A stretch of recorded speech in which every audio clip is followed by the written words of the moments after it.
Yo, what up everybody? It's Slummy here coming at you with another Elder Scrolls Online video.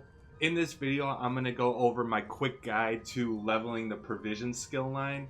Again, just as a disclaimer, I am not going to talk about farming for recipes. I'll do a separate video on that next week. This is purely just focusing on the skill line and getting it leveled up as soon as possible.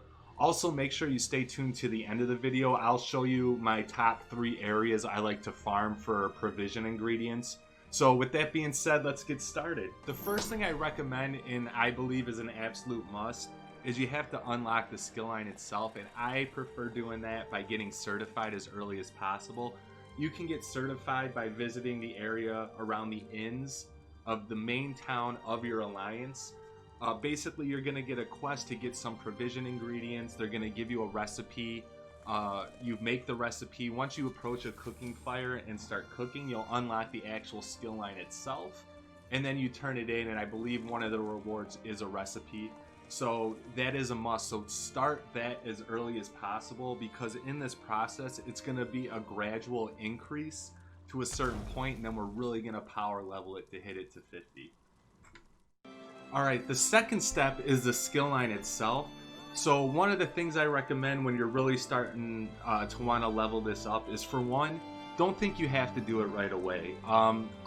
The recipes, as much as they are vital to a build and do an endgame activity, you can really get by without doing it, or without basically any food up until endgame activity. Once you start running veteran trials and veteran dungeons, you're really going to need the food. So what I suggest when you start wanting to power level is, for one, don't feel rushed. Wait till you're about CP level 60 or higher, and then you could start really doing this. 2, have skill points available. Like I said, it's going to be a gradual increase. So as we start leveling, the first thing you want to do is start dumping points into hireling. This way you basically get free items mailed to you every single day, and these items can be used to make meals or drinks. Another thing you want to do is, as you start leveling up, you want to start dumping points into recipe quality, recipe improvement, because as we get higher level in the skill line, the higher level the items we're able to make, the more XP points we get towards that item. Also, as you start increasing your recipe quality and recipe improvements, when you're out in the world getting ingredients, you'll have a greater chance of getting higher quality recipes, which again, purple recipes really jump the skill line up a lot, and it does increase your chance of getting that. What I also recommend is, if possible, have the treasure hunter on your champion points unlocked.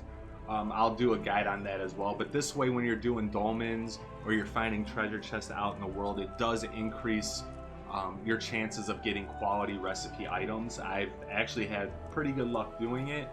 Alright, for this next step, what you're going to need is gold, and if you're having issues getting gold in the game, please make sure you check out my gold guide. I'll post it in the link in the description below, because it is very helpful and very easy to follow.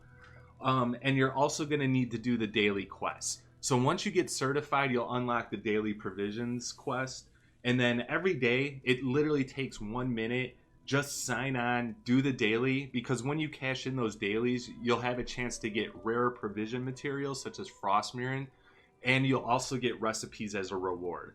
So I'll let you in on a little secret, because I actually didn't find this out till late in the game. But the reason for the gold is, if you don't have the recipe to complete the daily, the chefs and the brewers actually sell every single recipe that is required for every single possible daily, no matter what level you are. So from level 0 to 50, they're going to have those recipes for sale.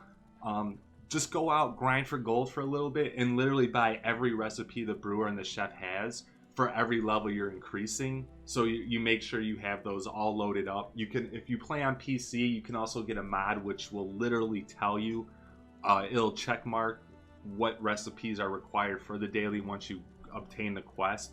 So make sure you do the dailies. It's an easy way to get gold, it's an easy way to get some rare recipes, and it's an easy way to get rare provision ingredients. Alright, so the other thing you need to hit level 50 on the provision skill line is obviously a lot of provisions to craft in order to make these recipes to get it to level 50. So this is why I keep this until I actually am ready to do endgame, because I hate farming in games. I do not like running around in like small areas just trying to find ingredients.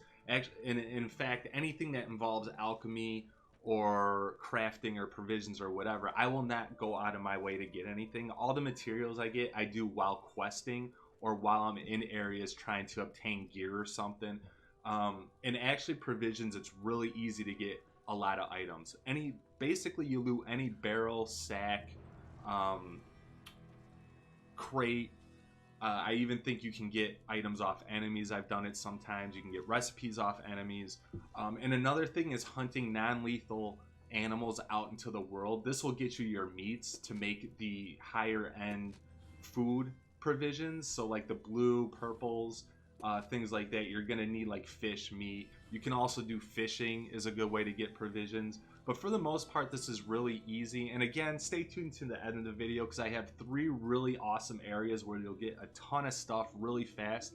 What I also recommend is when you're looting for provisions, make sure you set it on auto loot and just start hitting the loot button every time you see a crate or a barrel. This is just so you don't have to confirm that you're stealing it. It makes it quicker. It makes it a little less annoying.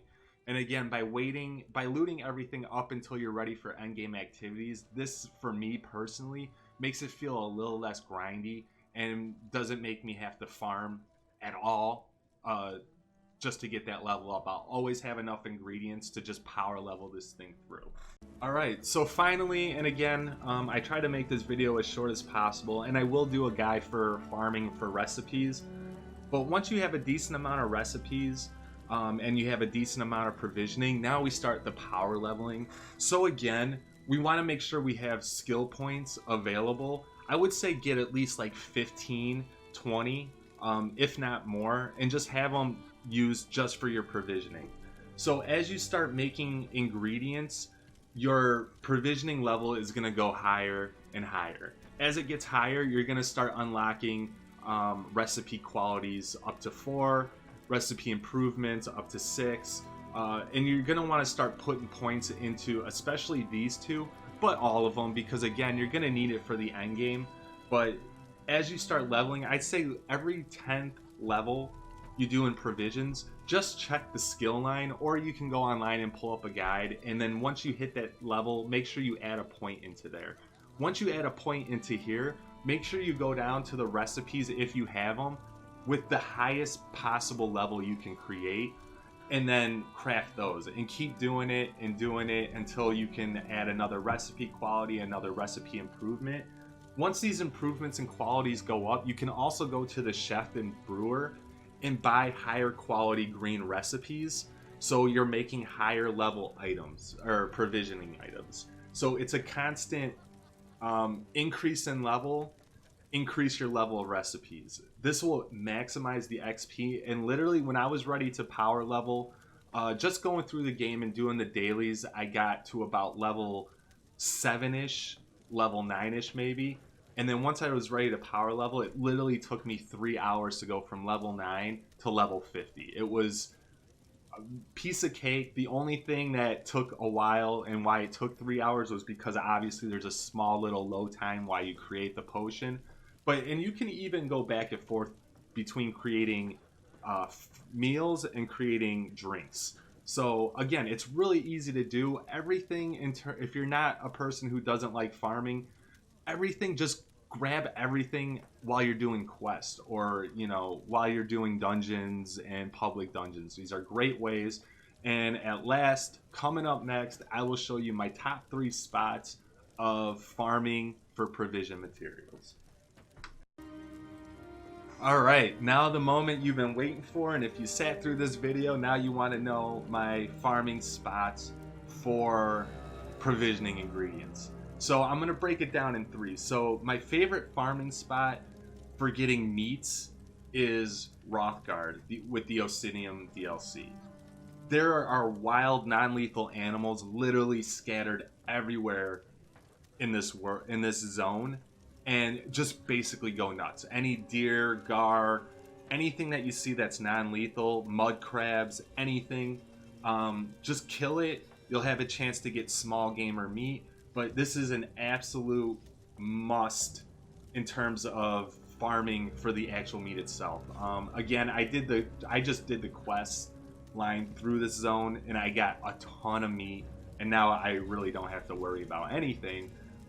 But yeah, Rothgard is good. If you don't have the Orsinium DLC, I recommend Green Shade or Grathwood, because there are a lot of deer that roam around in that zone as well. Also, fishing, just anywhere where there's water, do fishing. But for the most part, that's my favorite zones in terms of getting meat for my meal recipes. Now, in Rothgard, it actually has my favorite grind point for provisioning ingredients itself, and that would be the public delve here, the old Orsinium. There are crates, sacks, and barrels like literally everywhere in this dungeon. If you ran this 2 or 3 times, you would probably get a couple hundred items just by doing this, again, just a couple times. This is my favorite zone, or my favorite area to farm for provision ingredients if I need it. I just did the quest lines through the zone, and I had a couple hundred of ingredients by the time I exited out. Another great place is Clockwork City. Basically any area that you can enter into, not necessarily the delves itself, but for example, like this mnemonic planisphere, there's barrels everywhere inside these areas in Clockwork City. So this is an excellent way to get provision ingredients for your character to help level up your provisions. My third favorite spot on here is actually Vardenfell. And again, this has something to do with there's a lot of non-lethal animals. There's a ton of gars throughout the world. So this is a great spot in terms of farming for the meats. But yeah, these are my top 3 favorite spots, would be Vardenfell, Rothgard, and Clockwork City to get provision ingredients, period. Clockwork City, not so much in terms of getting meats, so I really recommend not going there for that. Stick it to Rothgard or Vardenfell, and even Grathwood and Green Shade are really good as well.